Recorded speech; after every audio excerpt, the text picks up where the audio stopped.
Sprint. New this morning, Madison police report what appears to be an accidental shooting. It happened last night just after 10 on Fish Hatchery Road near the SSM Health Clinics.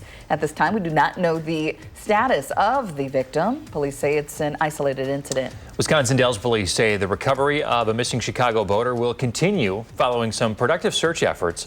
Police have been searching for 20-year-old Francesco DiFilippo since April 3rd. The search started at the River's Edge launch and went south to the I-39 bridge near Portage. Police say water levels are dropping, which is helping, and the water is warming.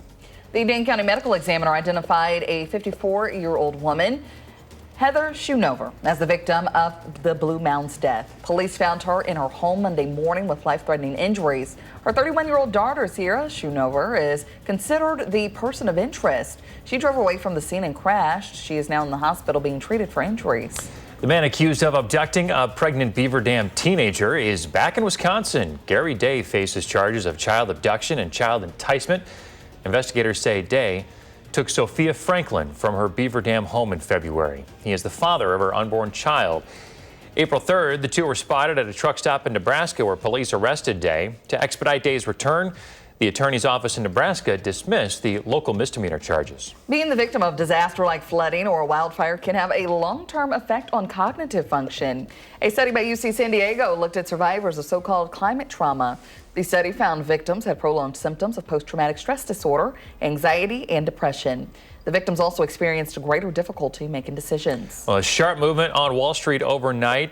In stock movement, Dow futures now down 570 points. It comes after they were up about 400 points earlier in the morning.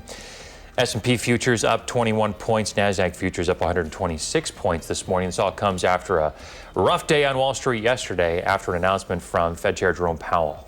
It'll be breezy but mild this afternoon. We're looking at highs in the lower to even mid 60s. Showers will not increase in coverage until this evening into tonight.